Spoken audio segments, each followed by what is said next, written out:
Ladies and gentlemen, Billy Crystal.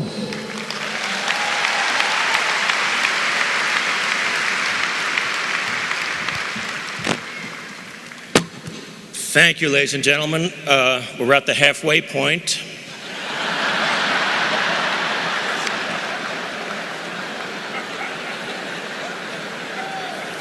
I was clean-shaven when this started.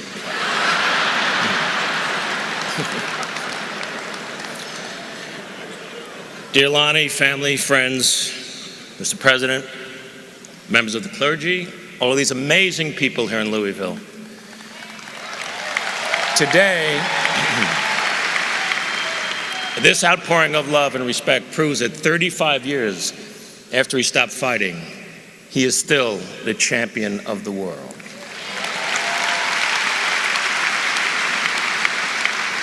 Last week, when we heard the news, time stopped.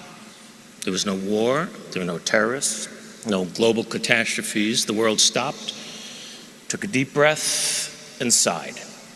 Since then, my mind has been racing through my relationship with this amazing man, which is now 42 years that I know him. Every moment I can think of is cherished, and while others can tell you of his accomplishments, he wanted me to speak and tell you of some personal moments that we had together. I met him in 1974. I was just getting started as a stand-up comedian and struggling, but I had one good routine. It was a 3-minute conversation between Howard Cosell and Muhammad Ali, where I would imitate both of them. Ali had just defeated George Foreman and regained the heavyweight title. Sport magazine made him the man of the year, and Dick Schaap, a wonderful writer and a great man, was the editor for Sport, and he was going to host this televised dinner honoring Muhammad Ali. So Dick called my agent looking for a comedian who did some sports material. As fate would have it, that comedian was not available, and she wisely said, "It's destiny, man." And she wisely said, "But listen, I got this young kid, and he does this great imitation of Ali and Cosell. He'd be perfect for you." So I don't know why, but Dick said, "Okay, I'll try him. If he stinks, I can cut him out of the show." I couldn't believe it. My first time on television, and it would be with Ali. I arrived at the Plaza Hotel. The event was jammed. I met Mr. Schaap, who would later become a part of my family. And he said, "Well, how should I introduce you? Nobody knows who you are." And I said, "Just say I'm one of Ali's closest and dearest friends." And my thought was, I'll get right to the microphone, go into my Howard Cosell, and I'll be fine.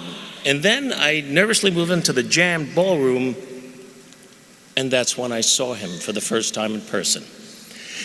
It's very hard to describe how much he meant to me. You had to live in his time. It's great to look at clips, and it's amazing that we have them, but to live in his time, watching his fights, experiencing the genius of his talent was absolutely extraordinary. Every one of his fights was an aura of a Super Bowl. He did things nobody would do. He predicted the round that he would knock somebody out in, and then he would do it. He was funny.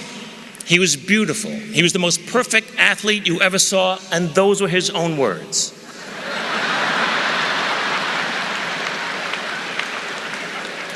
But he was so much more than a fighter as time went on. With Bobby Kennedy gone, Martin Luther King gone, Malcolm X gone. Who was there to relate to when Vietnam exploded in our face? There were millions of young men my age, eligible for the draft for a war that we didn't believe in, all of us huddled on the conveyor belt that was rapidly feeding the war machine. But it was Ali who stood up for us by standing up for himself. And after he was stripped of the title, and the right to fight anywhere in the world, he gave speeches at colleges and on television that totally reached me. He seemed as comfortable talking to kings and queens as the lost and unrequited. He never lost his sense of humor, even as he lost everything else. He was always himself, willing to give up everything for what he believed in. And his passionate rhetoric about the life and plight of black people in our country resonated strongly in my house. I grew up in a house that was dedicated to civil rights. My father was a producer of jazz concerts in New York City and was one of the first to integrate bands in the 40s and 50s. Jazz musicians referred to my dad as the Branch Rickey of jazz. My uncle and my family Jewish people produce strange fruit, Billie Holiday's classic song describing the lynching of African Americans in this country. And so I felt him. And now there he was, just a few feet from me. I couldn't stop looking at him, and he seemed to like glow, and he was like in slow motion, his amazing face smiling and laughing. I was seated a few seats from him on the dais, and in the room were all of these athletes in their individual sports, great ones. Gino Marchetti of the Baltimore Colts, Franco Harris of the Steelers, Archie Griffin, who had won the Heisman from Ohio State, literary legends, Neil Simon, George Plimpton, all on the dais, fawning over Ali, who then looked at me with an expression that seemed to say, "What is Joel Gray doing here?" Mr. Schaap introduced me as one of Ali's closest and dearest friends. 2 people clapped. My wife and the agent. I rose, Ali still staring at me. I passed right behind him, got to the podium, went right into the Cosell. Hello everyone, Howard Cosell coming to you live from Zaire. Some would pronounce it Zaire. They're wrong. It got big laughs. And then I went into the Ali. Everybody's talking about George Foreman. I want to talk about George Foreman. George Foreman was ugly. He's so slow. George was slow. I come out, voop, voop, voop. And then I rope-a-dope George, and I'm still fast at 33 years of age. I'm so fast I can turn up the lights, be in my bed before the room gets dark.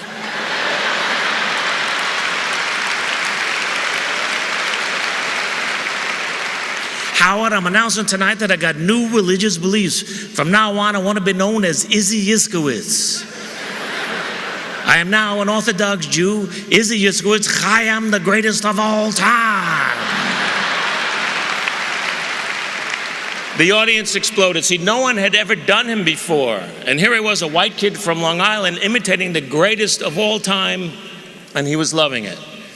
And when I was done, he gave me this big bear hug and he whispered in my ear, "You're my little brother." Which is what he always called me until the last time that I saw him. We were always there for each other. If he needed me for something, I was there. He came to anything I asked him to do. Most memorable, he was an honorary chairman for a dinner and a very important event where I was being honored by the Hebrew University in Jerusalem. He did all of this promotion for it. He came to the dinner. He sat with my family for the entire evening. He took photographs with everybody. The most famous Muslim man in the world honoring his Jewish friend. And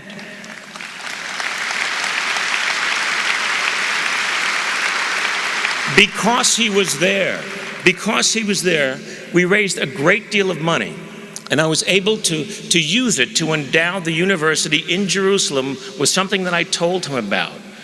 And it was something that he loved the theory of, and it thrives to this day. It's called Peace Through the Performing Arts. It's a theater group where Israeli, Arab, and Palestinian actors, writers, and directors all work together in peace, creating original works of art. And that doesn't happen without him. I had so many funny, unusual moments with him. I sat next to him at Howard Cosell's funeral, a very somber day to be sure. Closed casket was on the stage. Muhammad and I were sitting somewhere over there next to each other. And he quietly whispered to me, "Little brother, do you think he's wearing his hairpiece?"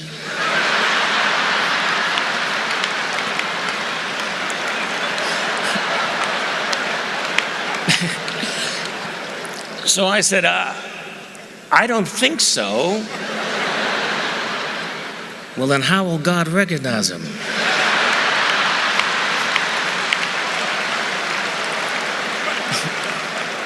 So I said, "Champ, once he opens his mouth, God will know." So we started laughing. It was a muffled laugh at first, but then we couldn't contain ourselves. Here we were at a funeral, me with Muhammad Ali, laughing like 2 little kids who heard something dirty in church, and we're just laughing and laughing. And then he looked at me and he whispered, "Howard was a good man." One time he asked me if I would like to run with him one morning, do road work with him. I said, well, that'd be amazing. Where do you run? He said, well, I run at this country club, and I run on a golf course early in the morning. It's very private. Nobody bothers me. We'll have a great time. And I said, champ, I can't run there. The club has a reputation for being restricted. Well, it's restricted me. They don't allow Jews there. They don't have any Jewish members. He was incensed. I'm a black Muslim, and they let me run there. Little brother, I'm never going to run there again. And he didn't.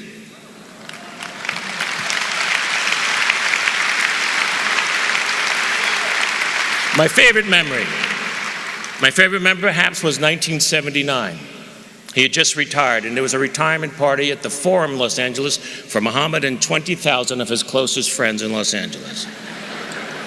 I performed a piece that I had created. The imitation had grown into a life story. It's called 15 Rounds.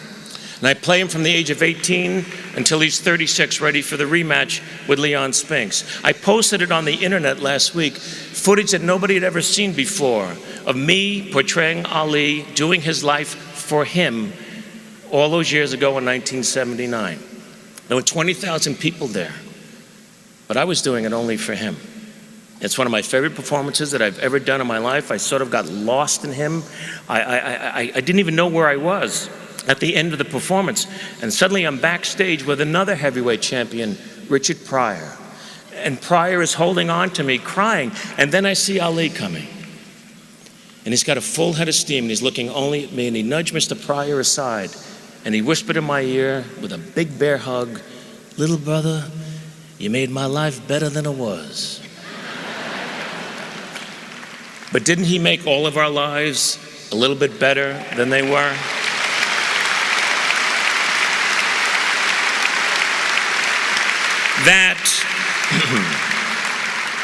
That, my friends, is my history with a man.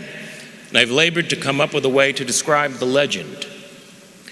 He was a tremendous bolt of lightning, created by Mother Nature out of thin air, a fantastic combination of power and beauty. We've seen still photographs of lightning bolts at the moment of impact, ferocious in its strength, magnificent in its elegance. And at the moment of impact, it lights up everything around it, so you can see everything clearly. Muhammad Ali struck us in the middle of America's darkest night, in the heart of its most threatening gathering storm. His power toppled the mightiest of foes, and his intense light shined on America. And we were able to see clearly injustice, inequality, poverty, pride, self-realization, courage, laughter, love, joy, and religious freedom for all. Ali forced us to take a look at ourselves. This brash young man who thrilled us, angered us, confused, and challenged us ultimately became a silent messenger of peace, who taught us that life is best when you build bridges between people, not walls.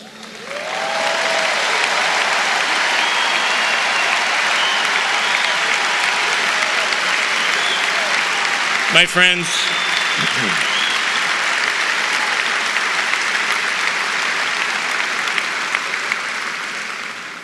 only once in 1,000 years or so do we get to hear a Mozart or see a Picasso, read a Shakespeare. Ali was one of them, and yet, at his heart, he was still a kid from Louisville who ran with the gods and walked with the crippled and smiled at the foolishness of it all. He is gone, but he will never die. He was my big brother. Thank you.